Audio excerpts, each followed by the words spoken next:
A'udzu billahi minasyaitonir rajim. Bismillahirrahmanirrahim. Alhamdulillah wassalatu wassalamu ala Rasulillah wa ala alihi wa sahbihi man walah wa la haula wa la quwwata illa billah. Wa la haula wa la quwwata illa billah wa la haula wa la quwwata illa billah. Rabbi shrah li sadri wa yassir li amri wahlul 'uqdatan min lisani yafqahu qawli. Allahumma hdi qalbi wa saddid lisani bihaqqi sayyidina Muhammad sallallahu alaihi wasallam. Allahumma barik lana fi syahri Ramadan wa a'inna fihi 'ala as-siyam wal qiyam wa ghaddil basari wa hifdzil lisan. Waj'alna min utaqaika fi syahri Ramadan ya arhamar rahimin. Kita menggunakan kitab 206 permasalahan puasa karangan Al-Ustaz Mahathir Haji Jul. Kita sampai pada muka surat 123 bahagian ke-10 puasa sunat. Masalah yang pertama ialah puasa 6 Syawal. Lah ni Ramadan. Hari ni hari ketiga Ramadan. Dan selepas ni kita akan sambut raya pada 1 Syawal. Dan ada satu puasa yang sunat muakkad di sisi mazhab Syafi'i. Puasa itu sunat muakkad, iaitulah berpuasa 6 hari di bulan Syawal.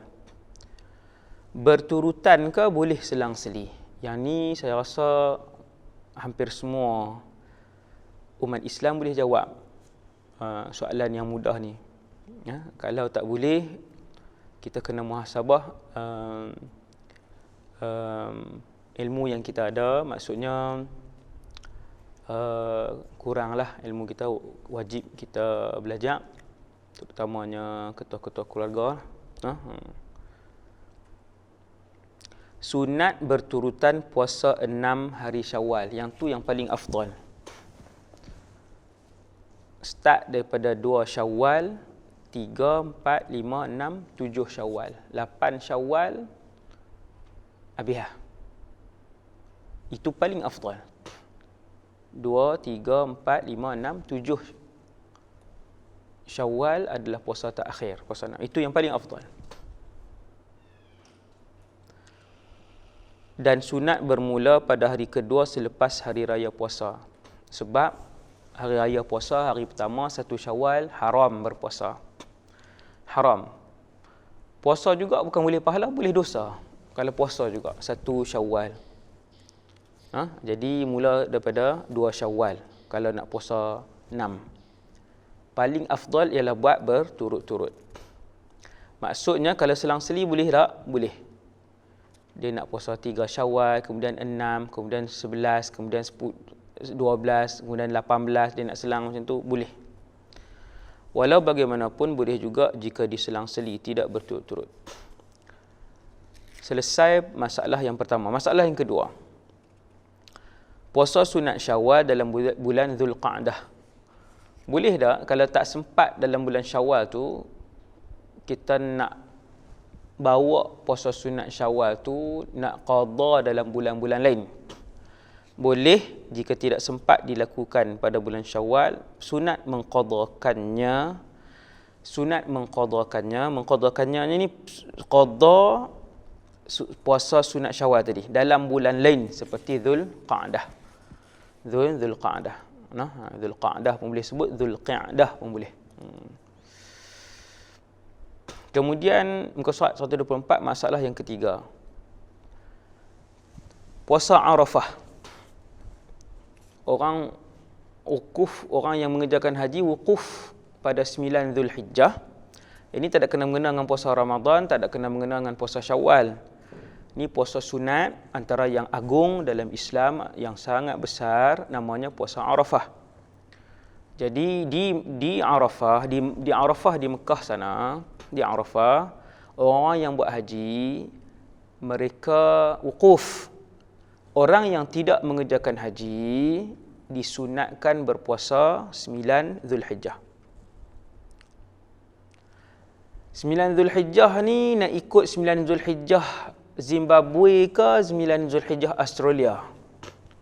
Jawapan dia bukan 9 Zulhijjah Mekah, bukan 9 Zulhijjah Syria, bukan 9 Zulhijjah mana 9 Zulhijjah ni ikut negara masing-masing.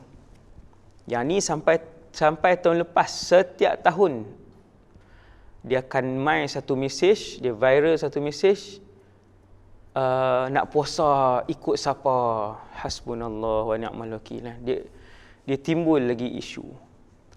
Mereka yang sengaja menimbul dan mengelirukan umat Islam ni sehingga ratusan ribu orang Islam jadi keliru. Yang asalnya tak semangat nak puasa, timbul benda ni jadi tak puasa terus. Mereka menanggung dosa. Sebab menimbulkan suasana kekeliruan di kalangan umat Islam. Jadi 9 Zulhijjah ni ikut 9 Zulhijjah negara masing-masing. Yang tu cukup. Maka kita puasa sunat. Masalah keseterusnya, masalah yang keempat. Kita tengok tajuk ni dia ada 9 bermasalah. Lagi masuk bab baru. Bab ni ada 9 masalah. Ni yang keempat. Puasa Jumaat saja, ni puasa sunat ni bukan masalah puasa Ramadan. Ni tajuk puasa sunat. Boleh tak mengkhususkan puasa pada hari Jumaat saja? Jawapannya makruh. Saja-saja habis Ramadan dia nak puasa Jumaat saja, puasa sunat. Hukumnya makruh. Tidak makruh jika dikembarkan dengan sehari sebelum, iaitu Khamis, atau sehari selepas, iaitu Sabtu. Dia kalau nak hilangkan makruh tu dia gabung Khamis dengan Jumaat ataupun Jumaat dengan Sabtu. Hilanglah makruh itu. Kenapa makruh? Sebab makruhnya ialah kerana telah sabit menurut syarak Jumaat adalah hari raya Eid. Hari raya. Jumaat ni hari raya. Hari raya yang umum ni lah, bukan yang raya Aidul Fitri dengan Aidul Adha tu. Jumaat ni hari raya orang Islam. Mingguan. Ni hak mingguan punya. Tapi tidaklah haram berpuasa. Cuma ulama cari sebab. Cari sebab kenapa. Ulama pun fikir kan, cari kenapa. Jumaat ni Nabi pernah sebut dia adalah hari raya. Hikmah dilarang mengkhususkan, itu sebab dia. Hikmah dia pula, kenapa tak boleh Jumaat saja ialah supaya tidak lemah untuk mengerjakan segala ibadat pada hari tersebut. Supaya Jumaat ni kita boleh tumpu untuk memaksimumkan ibadah pada hari Jumaat. Hari Jumaat ni hari yang mulia, hari raya mingguan umat Islam, untuk mereka membanyakkan ibadah. Terutamanya sekali hadir Jumaat awal, ibadah Jumaat terutamanya. Kemudian yang keduanya ialah untuk mereka boleh berselawat dengan selawat yang banyak. Maka Jumaat itu tidak digalakkan untuk berpuasa. Begitu juga makruh puasa sunat semata-mata Sabtu atau Ahad. Sabtu saja makruh, Ahad saja makruh. Masalah kelima, hikmah makruh mengkhususkan puasa pada hari Jumaat. Antara hikmah kenapa makruh mengkhususkan puasa pada hari Jumaat sahaja ialah supaya tidak lemah untuk melakukan amal ibadat pada hari yang mulia ini. Mulia tu hari Jumaat tu. Hari yang mulia, hari mulia mingguan, penghulu segala hari. Bagi umat Nabi Muhammad ialah setiap hari Jumaat. Maka makruh berpuasa pada hari itu sahaja. Okey, kemudian masalah yang keenam. Boleh tak puasa Arafah kita gabungkan niat dengan puasa lain? Jawapannya, boleh puasa Arafah dilakukan bersama-sama dengan puasa hari Isnin. Sah sama ada berniat kedua-duanya atau salah satu daripada keduanya. Isnin atau Khamis lah, boleh. Sah. Masalah ketujuh, puasa hari-hari putih. Al-Ayyamul Bid. Ulama telah ijma' bahawa berpuasa pada hari-hari putih adalah sunat dan bukan wajib. 13, 14 dan 15 hari bulan tiap-tiap bulan. Hari putih ini ialah bulan Islam. Orang tua-tua Kedah panggil bulan Melayu. Orang tua-tua di Kedah panggil bulan Melayu. Dia adalah bulan Islam, Muharram Safar. Setiap kali 13 hari bulan Islam, 14 hari bulan Islam, 15 hari bulan Islam, Muharram ke Safar ke, maka bulan akan penuh mengambang. Maka dia disebut di dalam sunnah sebagai ayyamul bid, al-ayyamul bid, hari-hari putih. Hari-hari putih ini ada hadis yang Nabi menggalakkan umatnya untuk berpuasa 13, 14, 15. Ada grup WhatsApp bagus, dia akan peringat kalau nak dekat dengan masuk bulan baru, dia akan buat keluar jadual. Okey, ni hari-hari yang digalakkan berpuasa. Dia tulislah dalam tu 13, 14, 15 tu bersamaan dengan berapa hari bulan Masihi, ataupun miladi tu. Dia tulis hari apa pun dia tulis macam tu, dia peringat. Tu bagus. Puasa selain daripada Ramadan, ijma' mengatakan puasa selain daripada Ramadan adalah tidak wajib. Yang wajib puasa Ramadan sahaja. Setahun yang wajib Ramadan sahaja. Sama ada 29 atau 30 hari Ramadan. Selain daripada tu, tidak ada yang wajib. Isteri tak boleh puasa sunat melainkan dengan izin suami. Ittifaq ulama'. Maksudnya sepakat para ulama' Syafi'i bahawa isteri tak boleh puasa sunat melainkan dengan izin suami. Kalau nak puasa sunat, kena tanya suami dulu.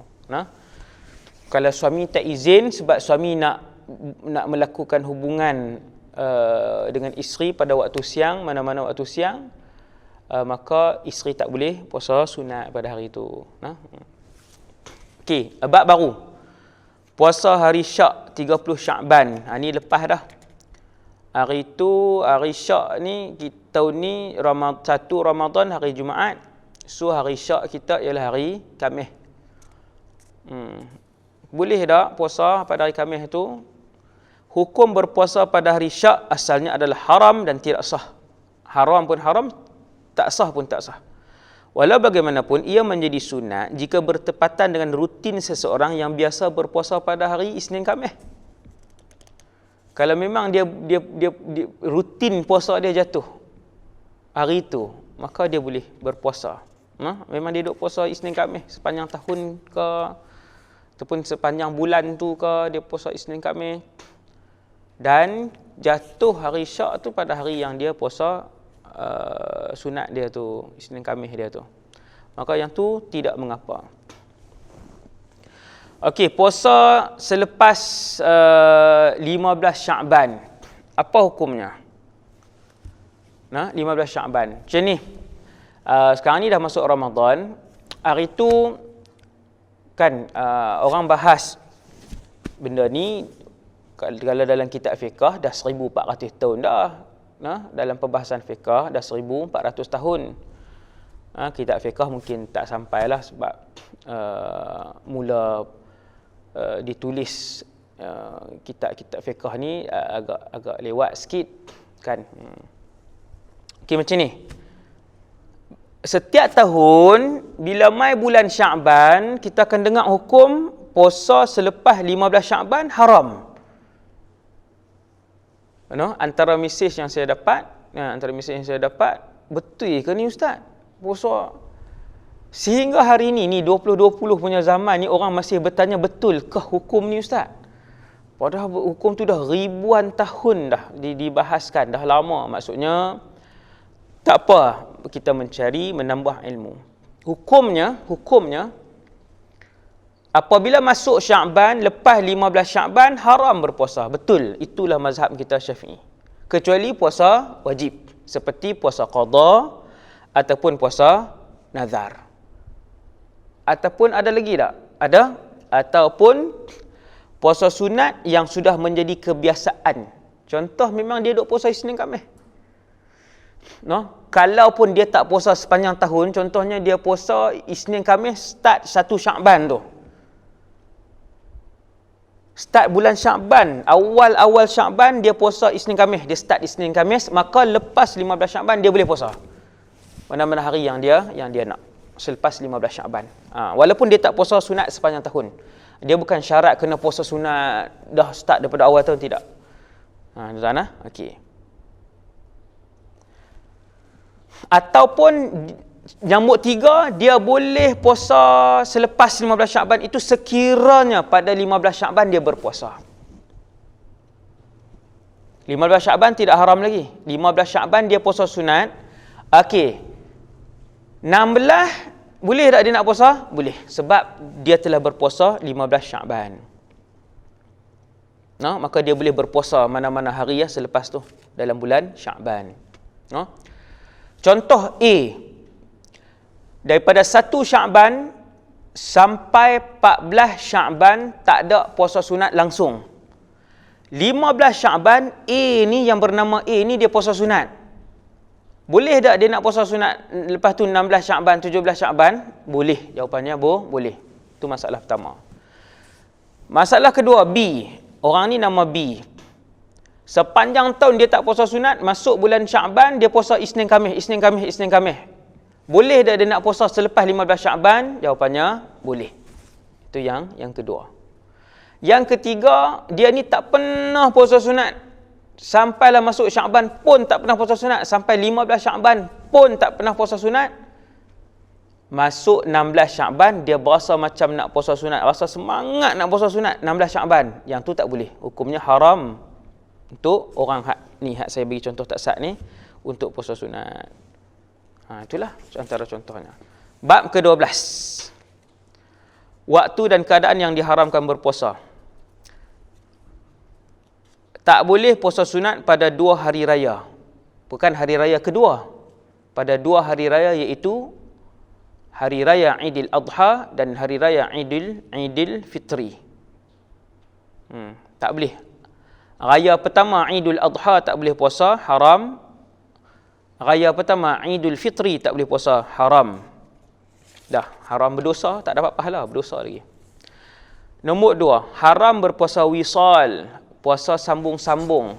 Apa hukum puasa tak buka-buka selama 2 atau 3 hari? Puasa tak buka langsung 2 atau 3 hari hukumnya haram. Puasa ini dinamakan puasa wisal. Contohnya, hari Ahad dia puasa sampai Maghrib tak buka.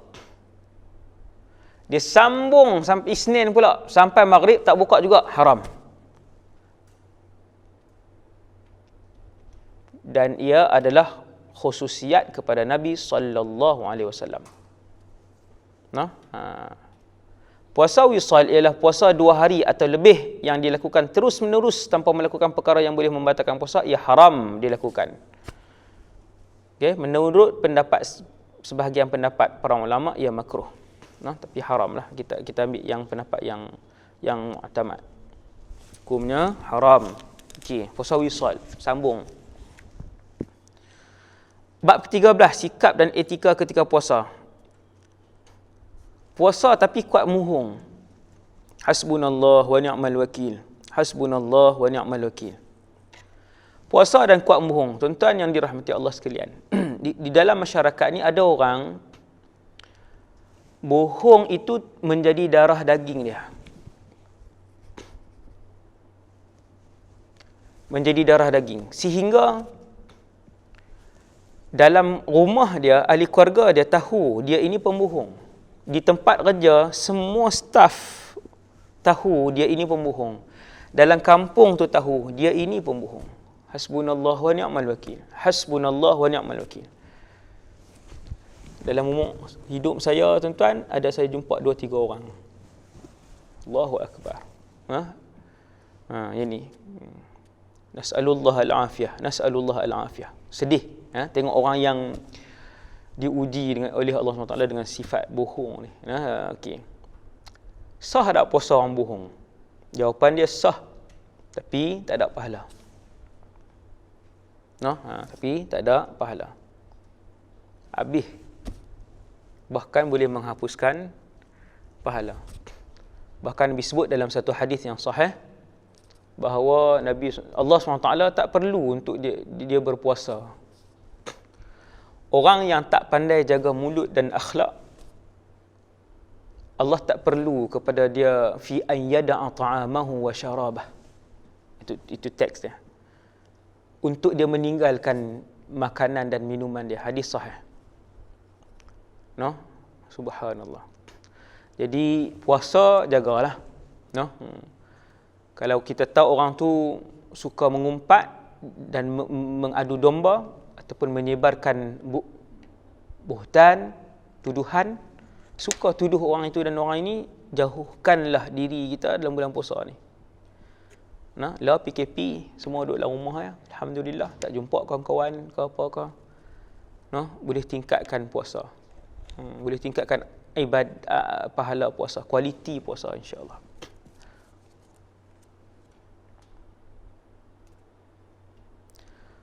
Nombor 2, puasa tapi tak semayang. Sah tak puasa? Jawapannya sah. Puasa sah. Ada makna ke puasa tu? Kan kunci ibadat dia tak buat, iaitu solat. Solat ni kunci ibadat. Satu orang dalam masyarakat, tuan-tuan, yang ni banyak, bukan majoriti, saya tak sebut majoriti, saya sebut banyak.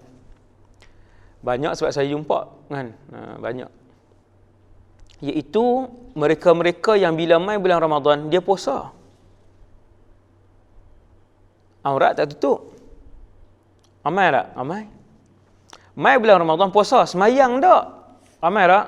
Subhanallah, ramai. Kan? Yang ni memang kita jumpa.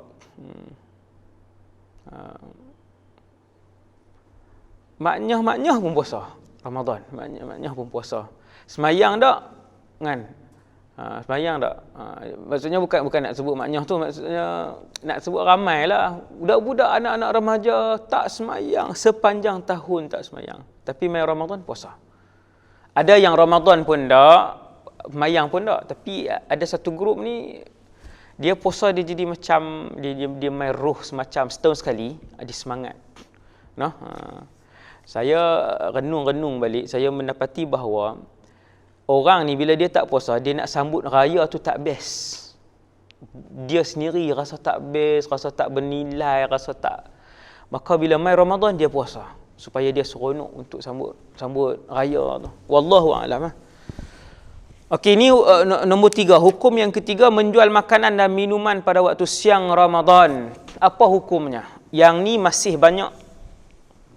Tahun ni PKP jadi susah sikit.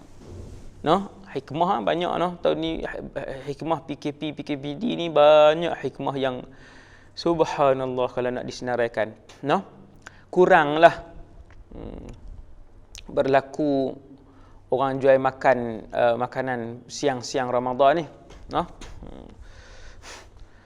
Tidak boleh ataupun haram menjual makanan dan minuman pada waktu siang Ramadan mengikut pendapat yang lebih sahih pada orang Islam ataupun bukan Islam, kerana ia termasuk dalam membantu melakukan maksiat. I'anah 'alal ma'siyah. At-ta'awun 'alal ma'siyah. Dengan catatan penjual yakin pembeli yang Islam akan memakannya pada siang Ramadan. Contoh macam ni, niaga siang Ramadan. Tu orang niaga bazar Ramadan tu takkan haram. Sebab itu di Malaysia ni alhamdulillah dia letak satu waktu, niaga awal sangat tak boleh. Sebab kalau nasi campur bulan Ramadan pukul 11 siap dah semua lauk. Yang tu nak buka puasa pukul berapa tu? Pukul 3.30 petang ke pukul 2 petang ke buka puasa had maghrib. Awal sangat pukul 11 dah siap dah nasi campur. Maka di Malaysia ni diletakkan had, saya rasa pukul 3. Tak silap saya pukul 3 petang baru boleh berniaga. Kalau sebelum tu kena dengan penguat kuasa. Bagus kan, peraturan yang sangat baik, sangat baik. Ada perbahasan tu dalam fiqh. Alhamdulillah. No? Jadi saya nak ingatkan diri saya yang pertama dan semua peniaga-peniaga makanan, ittaqullah. Yang menjual makanan kepada orang yang memang dia tahu orang-orang tu tak berpuasa. Bahkan kedai yang dia masak tu dia tak buka pun pintu depan, masuk ke belakang. ataupun kedai itu memang telah diketahui umum kedai ni akan menjual makanan untuk orang yang tak puasa dalam bulan Ramadan. Ada ni saya bukan buat contoh. Ini bukan saya buat contoh. Di mana-mana pun ada di dalam Malaysia ni. Umum mengetahui. Lagi tak malu tu kadang masuk dengan uniform lagi. Ada tuan-tuan. Allahu Akbar. Malu. Malu. Masuk pintu belakang beli. Ataupun tak masuk pintu belakang, pintu depan, dua-dua pintu tutup, cuma kena pergi buka ketuk sikit, masuk, bungkus-bungkus pergi makan. Hasbunallah wa ni'mal wakil. Kalau 200 orang yang membeli itu kesemuanya makan dalam siang bulan Ramadan dan tidak berpuasa, tokek kedai menanggung 200 dosa besar pada hari pertama itu. Hari yang dia jual tu. 200 dosa besar. Hak tak puasa tu dia tanggung satu je dosa besar diri dia. Tokek tu kalau 200 orang main beli 200 dosa besar dia tanggung pada hari itu. Ittaqillah. Semua orang buat dosa, semua orang ada dosa. Tetapi ada orang yang bila dia buat dosa, dia sudah tidak merasakan dosa dan bersalah kepada Allah Subhanahu wa taala. Ini bahaya. Ini tanda hati nurani dia yang di dalam ini telah pun hitam keseluruhannya. Tidak ada seinci pun di hati dia ruang untuk menerima cahaya daripada Allah SWT. Ini bahaya. Kena cuci bagi ada bersih untuk masuk hidayah Allah, rasa takut dan gerun. Seterusnya menonton filem lucah pada bulan Ramadan. Filem lucah ni dalam Ramadan ke luar Ramadan ke hukumnya haram. Habis bab yang ke-14. Tarawih. Bab yang ke-14 tarawih. Kita nak habis ni, nak habis. Muka surat 147. Lagi 10 muka surat. Ini lama sikit. Tarawih. Saya nasihatkan kepada diri saya dan kita semua, janganlah tinggalkan tarawih, kerana ada satu janji, sesiapa yang man qama ramadana imanan wa ihtisaban ghufira lahu ma taqaddama min dhanbih.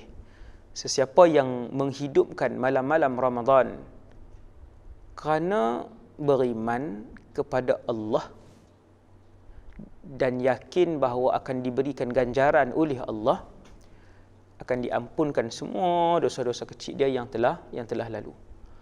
Para ulama sebut qiyam fi Ramadan itu adalah antaranya mendirikan tarawih. Siapa yang buat tarawih tiap-tiap malam dia akan dapat fadilat hadis ni. Paling kurang berapa? 2 rakaat ke? Paling kurang 8. Paling sikit 8. 10 pun boleh. Dia nak buat 12 pun boleh, dia nak buat 18 pun boleh, dia nak buat 20 pun boleh, dia nak buat 30 pun boleh, dia nak buat 40 pun boleh. Boleh tengok bilangan tarawih Ramadan yang dilakukan oleh para salafus salih. Sehingga mencecah angka yang kita tengok, bolehkah tarawih sampai 40 rakaat? Apa hukum semayang tarawih dengan imam fasik? Pula dah sah tapi makruh. Bermakmum dengan solat tarawih imam fasik yang biasa meninggalkan solat fardu. Puasa tapi tak solat tarawih sah ke tidak? Sah. Orang yang puasa tapi tak solat tarawih sah, tapi macam saya beritahu tak sah lah, rugilah, besarlah kerugiannya. Okey, kita tengok lampiran satu tajuk lain pula, iaitu ubat-ubat dan rawatan-rawatan perubatan yang tidak membatalkan puasa. Tuan-tuan boleh tengok ni. Tuan-tuan boleh dengar. Saya sebut ni, saya baca. Saya pun tak tahu. Ni saya baca aja. Apa yang disediakan oleh Ustaz Muhadir ni. Dan Ustaz Muhadir ambil daripada buku Panduan Berpuasa bagi Pesakit. Susunan bahagian penyelidikan dan pembangunan fatwa Jabatan Mufti Pulau Pinang. Ni yang tak batal. Ada lebih kurang berapa ni? 4, 5, 6, 7, 8, 9, 10, 11, 12, 13, 14 yang rawatan perubatan yang tak batal. 1. Ubat titis mata, titis telinga dan cuci telinga dengan syarat tak sampai ke batas gegendang, tak lebih gegendang. Sini gegendang. Dia tidak, ini gendang, ini dalam, ini luar. Luar ni lah. No? Dia masuk dalam lubang telinga, masuk contohnya, okey sampai sini lah. Kalau dia lebih ke gendang, batal. 2. Pil tablet nitroglycerin GTN atau ubat yang menyamainya yang diambil secara meletakkannya di bawah lidah tanpa telan. Ubat yang tak bawah lidah nak rawat sakit dada ni, bagi pesakit jantung. Ubat tu kita ambil, angkat lidah tak? Kan? Yang tu tidak batal. Selama mana tak masuk ke dalam. Tak masuk ke dalam ni, tidak melebihi yang makhraj. Hak tu. Okey, kemudian 2. Nombor 3, melakukan prosedur tampalan gigi, cabut gigi, tampal gigi, pembersihan gigi, beruih gigi, apa semua ni tak batal selama mana tak telan.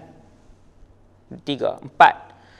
Semua bentuk suntikan sama ada melalui lapisan kulit, otot, sendi atau salur darah. Okey, tak batal suntik.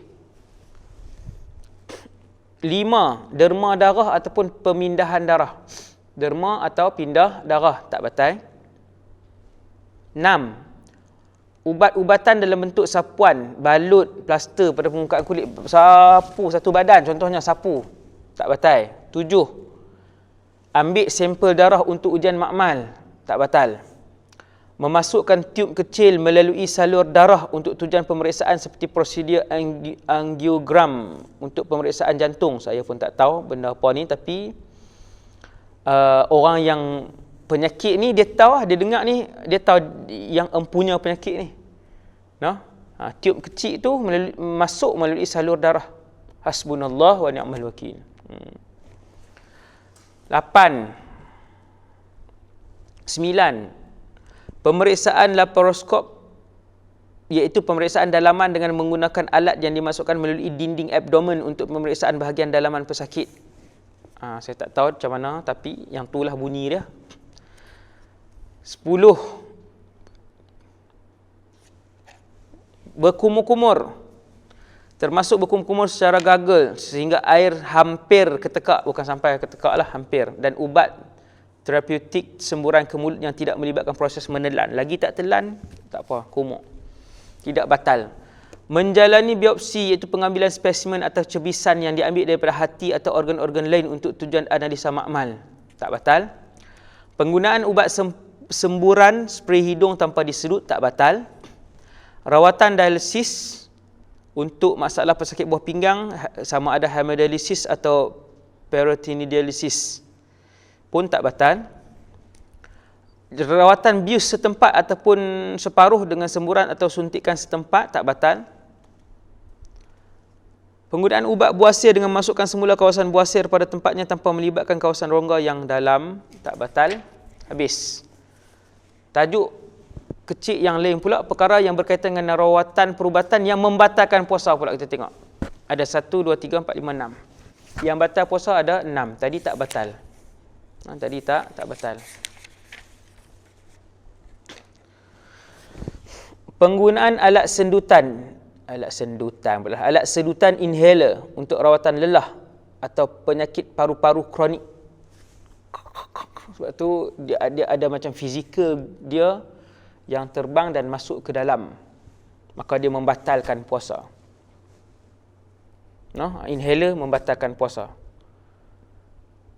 Kemudian yang kedua, memasukkan sebarang tiub kecil atau ubat ke dalam faraj, kemaluan, termasuk prosedur cucian, pemeriksaan dalaman, vaginal, atau pegawai perubatan memasukkan jari untuk melakukan pemeriksaan dalaman vagina wanita, batal. Nombor 3, memasukkan sebarang tiub catheter, betul ke? Alat pemeriksaan dalam saluran kencing. Memasukkan sebarang tiub, alat pemeriksaan dalam saluran kencing, barium atau ubat pencuci yang dimasukkan sama ada ke dalam saluran kencing bagi lelaki atau wanita untuk rawatan sumbatan salur kencing, batal. Penggunaan alat seperti enema, tube suppository, teropong protoskop, atau jari pegawai perubatan yang dimasukkan ke dalam dubur atau rektum untuk pemeriksaan. No? Jari kita ataupun jari pegawai perubatan yang dia masuk dalam kemaluan depan atau belakang batal. Penggunaan teropong usus atau teropong perut untuk tujuan pemeriksaan sistem penghadaman batal. Penggunaan bius menyeluruh yang menyebabkan penggunaan gas batal. No? Okey, kemudian bab yang terakhir iaitu Lailatul Qadar. Hak muka surat tu dia ulang tu, hak lampiran 1, 4, 2, 4, 3, 4, 4 tu kita dah bahaskan dah dalam pelajaran-pelajaran yang lalu. Dia ulang balik. Bab yang terakhir untuk kitab 206, semoga Allah merahmati dan memelihara pengarang kitab ini, Ustaz Muhadir, iaitu bab Lailatul Qadar. Lailatul Qadar ialah hadiah kepada umat Nabi Muhammad SAW yang tidak diberikan kepada mana-mana umat yang lain. Satu. Lailatul Qadar ialah hadiah kepada umat Nabi Muhammad SAW yang bahkan tidak diberikan hadiah ini kepada mana-mana nabi lain. Sallallahu alaihi wasallam. Jadi setahun ada satu malam je Lailatul Qadar. Setahun satu malam saja Lailatul Qadar. Subhanallah. 360 hari, 354 hari. Satu malam je. Hak bulan Islam 354 hari bulan Islam. Satu je Lailatul Qadar. Oh, jenuh carilah ustaz. Tak jenuh lah. Sebab Lailatul Qadar ini berlaku pada bulan Ramadan. Dia bukan sepanjang tahun tu. Ada pendapat sepanjang tahun, tapi pendapat tu sangat terpencil. Nah, jadi Lailatul Qadar malam Ramadan saja. Dalam Ramadan pula Nabi sebut taharrau lailatul qadri fil 20 al-awakhir min Ramadan. Nabi kata carilah Lailatul Qadar tu 10 malam yang terakhir. Nabi sebut pula 10 malam. No? 10 malam yang terakhir pula Nabi sebut.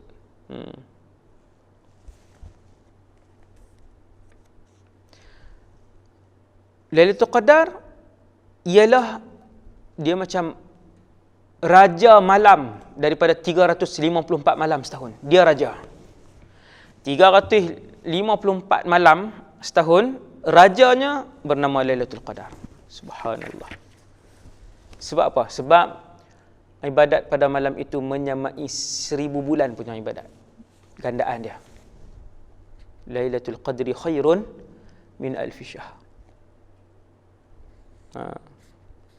Okey. Tanda-tanda dia yang disebutkan oleh para ulama, ke surat 146, sinaran cahaya matahari pada pagi esoknya tidak kuat. Yang ini ada hadis riwayat al-Imam Tirmizi, inna syamsa sabihataha laisa laha syu'a'. Cahaya matahari pada paginya tidak kuat, kelihatan putih cerah, tidak banyak sinaran. Kemudian tanda-tanda lain yang disebutkan oleh para ulama. Nah, yang ni sebahagian besarnya tidak ada hadis kan. Yang ni tidak ada hadis, yang ni yang dialami oleh sebahagian para ulama. Iaitu rasa air laut menjadi tawar. Tapi tak semestinya tuan-tuan, tak semestinya. Siapa yang rumah dekat dengan laut, satgi tiap-tiap hari dia pergi ke laut. Tiap-tiap hari dia pergi jilat. Ayat laut ambil titik tak rasa, ambil titik rasa. Dia kata, ustaz, 30 hari saya rasa tak ada sehari pun air tu tawar. Semua masin. Ni nak kata siapa mohong pula. Kan? Itu saya sebut, yang ni tak semestinya. Yang mana yang tak ada hadis itu tidak semestinya. Yang ni yang dialami oleh sebahagian para ulama. Begitu. Yang laut jadi tawar, para malaikat tawaf di Masjidil Haram di atas kepala manusia, pelepas tamar sujud, lelaki lumpuh boleh berjalan selepas berdoa, lelaki di Basrah sembuh daripada bisu, malamnya tenang, anjing tidak menyalak. Yang ni semua disebutkan oleh para ulama dalam kitab-kitab mereka lah.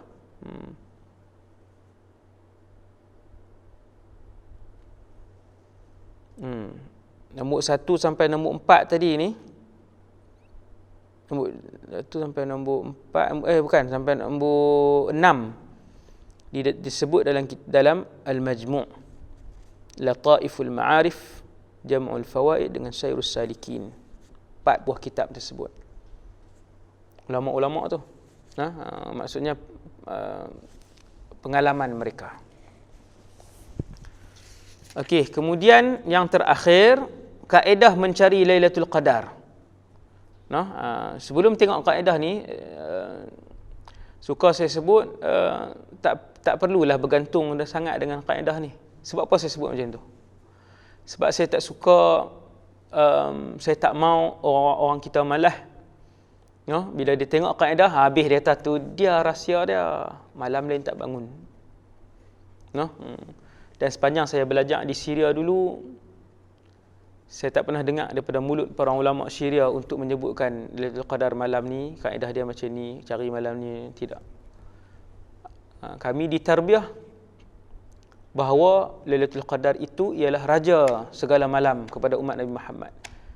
Maka carilah dia pada 10 malam yang terakhir. Cari 10 malam terakhir. Setiap malam kita hidupkan. Cuma pengalaman para ulama kita, para ulama Ahlus Sunnah wal Jamaah, jika awal Ramadan bermula hari Ahad atau Rabu, Lailatul Qadar diharapkan insya-Allah berlaku pada malam 29. Kalau mula awal Ramadan hari Isnin, maka Lailatul Qadar malam 21. Kalau mula Ramadan pada Selasa atau Jumaat, maka malam ke-27. Boleh tengok malam 27. Tahun ni Ramadan kita hari Jumaat. Maka mengikut apa yang diperhatikan, yang dialami oleh para ulama, sebahagian mereka, maka ia jatuh pada malam ke-27. Jika hari Khamis maka malam ke-25, dan jika Sabtu maka Lailatul Qadar insya-Allah pada malam ke-23. Itu kaedah pertama. Ini bukan dalam majalah disebut, dalam kitab yang pelbagai. Ustaz Muhadir sebut di bawah ni, kaedah-kaedah tadi disebut dalam kitab Hasyiah I'anatul Talibin, Hasyiatu Al-Jamal, Hasyiah Fathul Wahhab, Al-Barmawi, Al-Qalyubi, Al-Jawharul Mawhub, Al-Wujairami 'ala Al-Khatib, Hasyiatul Bajuri 'ala Al-Abdil Qasim Al-Ghazi, dalam kitab Bughyatul Tullab, dalam kitab Al-Jawharul Mawhud wa Munabbihatul Qulub. Okey. Jika awal Ramadan bermula pada hari Jumaat, maka Lailatul Qadar diharapkan bermula pada malam ke-29 Ramadan. Ada 2. Tahun ni Ramadan start Jumaat. Ada ulama kata 27, ada ulama kata 29. Tapi jangan beribadat malam tu saja, kan? Boleh jadi tak jadi malam 27 dan malam 29? Boleh jadi. Kerana ni bukan nas yang qat'i daripada Nabi sallallahu alaihi wasallam. Ini pendapat para ulama. Jika bermula hari Sabtu, maka malam 21. Jika Ahad, maka malam ke-27. Jika hari Isnin, maka malam 29. Jika Selasa, maka malam 25. Jika Rabu, maka malam 27. Jika Khamis, maka malam ke-21. Itu sajalah. Walhamdulillahirabbil alamin. Sekian dulu daripada saya. Bacaan kitab 206 permasalahan puasa susunan Ustaz Muhadir Haji Jul, hafizahullah wa iyyana wa jami'al muslimin wal muslimat, wa sallallahu ala sayyidina Muhammad wa ala alihi wasallam. Wassalamu alaikum warahmatullahi wabarakatuh.